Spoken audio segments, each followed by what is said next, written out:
ეს ვიდეო იქნება ცოტა დიდი ხანგრძლივობის, ამიტომ თხოვნა მექნება რომ ბოლომდე მომისმინეთ და თუ სურვილი გექნებათ, გააზიარეთ, რათა ბევრმა ადამიანმა მოისმინოს და ნახოს ეს სიმართლე.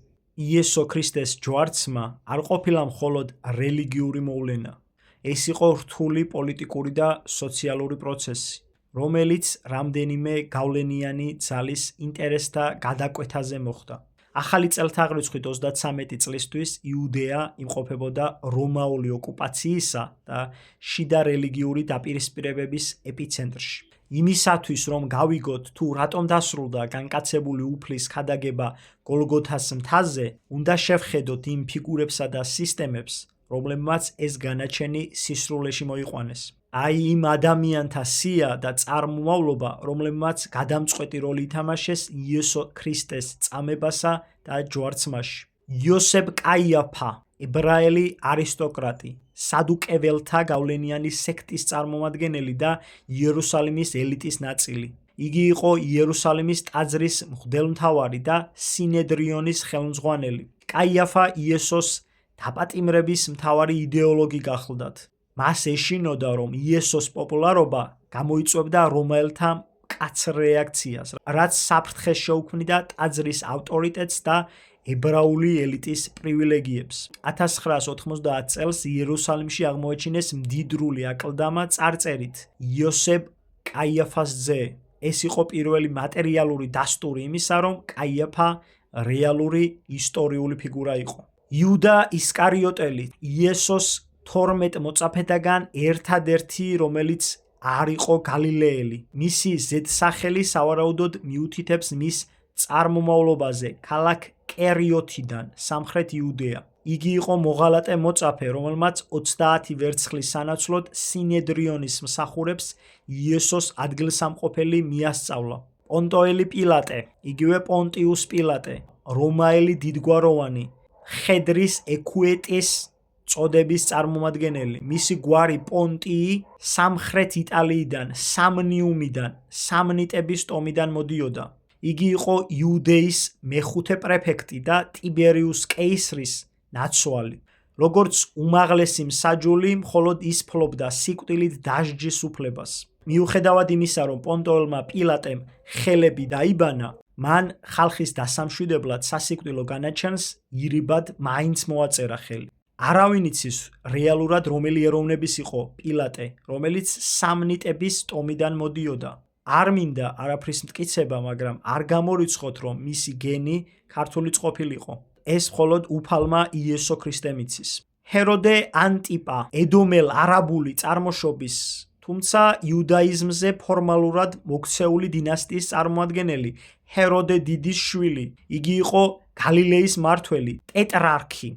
როდესაც პილატემ იესო მასთან გაგზავნა, ჰეროდემ მაშინ მხოლოდ სასწაულმოქმედი დაინახა. მას შემდეგ, რაც იესოსგან პასუხი ვერ მიიღო, მან მას დასცინა და კვლავ პილატესთან დააბრუნა, რითაც თავი აარიდა პასუხისმგებლობას. რომაელი ჯარისკაცები, ისინი იყვნენ რომის იმპერიის დამხმარე ლეგიონების წევრები. მათი უმეტესობა არა უშუალოდ იტალიიდან, არამედ სირიიდან და სხვა მეზობელი პროვინციებიდან იყვნენ გაწვეულნი. როგორც ფიზიკური ტანჯვისა და სიკვდილით დასჯის უშუალო აღმსრულებლებმა, მათ განახორციელეს იესოს გაშლტვა, ეკლის გვირგვინის დადგმა და დამცირება. მათმა ქვედანაყოფმა აიტანა ჯვარი გოლგოთაზე და აღასრულა რომაული კანონით გათვალისწინებული სასჯელი. მათთვის ეს იყო მხოლოდ მორიგი დავალება სახელმწიფო ამბოხებულის წინააღმდეგ. იუდაიზმში არსებული სხვადასხვა ჯგუფებიდან სადუკეველები, ფარისევლები, ესეები, ზელოტები, მხოლოდ ფარისეველთა ხაზი გადარჩა.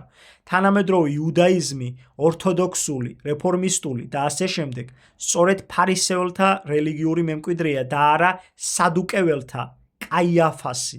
მნიშვნელოვანი აღინიშნოს, რომ ყველა ფარისეველი არ იყო იესოს მტერი. მათ შორის იყვნენ ადამიანები, რომლებიც მასში სიმართლეს ხედავდნენ.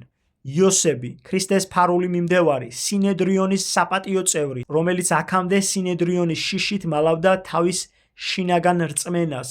იგი მოულოდნელად თრგუნავს ყველა დაბრკოლებას, ეჭვს, ყოყმანს, მანამდე რომ ხელფეხს უკრავდა.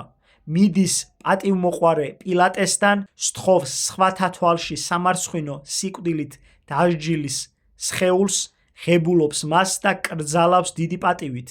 სახარება სინედრიონის წევრ იოსების ამ საქციელს ახასიათებს როგორც ვაჟკაცურსა და დიდსულოვანს და სწორედ ასეთი იყო იგი. აგრეთვე სინედრიონის მეორე წევრი ნიკოდიმოსი, რომელიც უფალთან იყო მისული, ესაუბრა მას და დარწმუნდა, რომ იგი ღვთის მიერ იყო მოვლინებული. წმინდა იოსებ არიმათიელისა და ნიკოდემოსის ლოცვა შეეწიო სრულიად საქართველოს. წმინდა მოციქული პავლე ისრაელიანი იყო, ბენიამინის ტომიდან, სჯულით ფარისეველი. ის კილიკიის ქალაქ ტარსუსში დაიბადა და რომის მოქალაქედ მიიჩნეოდა. მოციქულად მოწოდებამდე მას სავლე ერქვა. ადრე ის ფარისეველი და ქრისტიანთა სასტიკი მდევნელი იყო, თუმცა შემდგომში მტკიცე აღმსარებელი და უფლის გამორჩეული მოციქული გახდა. ასევე სინედრიონის წევრი იყო ფარისეველი გამალიელი, პავლეს იგივე სავლეს ყოფილი მასწავლებელი. ის გამოდიოდა პავლეს დამცველად, მისი კოლეგა სადუკეველების წინააღმდეგ, ვინც მისი სიკვდილით დასჯა გადაწყვიტა. მას შემდეგ, რაც ახალი წელთაღრიცხვით 70 წელს სადუკეველები გაქრნენ, ფარისევლების სწავლებამ საფუძველი ჩაუყარა რაბინულ იუდაიზმს. ფაქტობრივად დღევანდელი იუდაიზმი არის იმ ფარისევლების მემკვიდრეობა, რომლებმაც იესო მესიად არ აღიარეს, მაგრამ შეინარჩუნეს ებრაული კანონმდებლობა. გოლგოთაზე დაღვრილი სისხლი იყო პასუხისმგებლობა, რომელიც გაიყო რომაულმა ადმინისტრაციამ, ედომურმა დინასტიამ და ადგილობრივმა რელიგიურმა ელიტამ. ეს იყო სისტემური დანაშაული სიმართლის წინააღმდეგ, რომელშიც მთელმა მაშინდელმა მსოფლიომ მიიღო მონაწილეობა. ქრისტიანებს აწამებდნენ კოლიზეუმის არენებზე, წვავდნენ ნერონის ბაღებში და სდევნიდნენ მთელს იმპერიაში თუ მთელს მსოფლიოში. ამ პროცესში მონაწილეობდა ყველა ეროვნების წარმართი ჩინოვნიკი თუ ჯალათი. უფალი იესო ქრისტე ჯვარს აცვა მაშინდელმა მთელმა მსოფლიომ. უფალმა გაგახაროთ და გაგაძლიეროთ. ჩვენთან არის ღმერთი, არს და იყოს.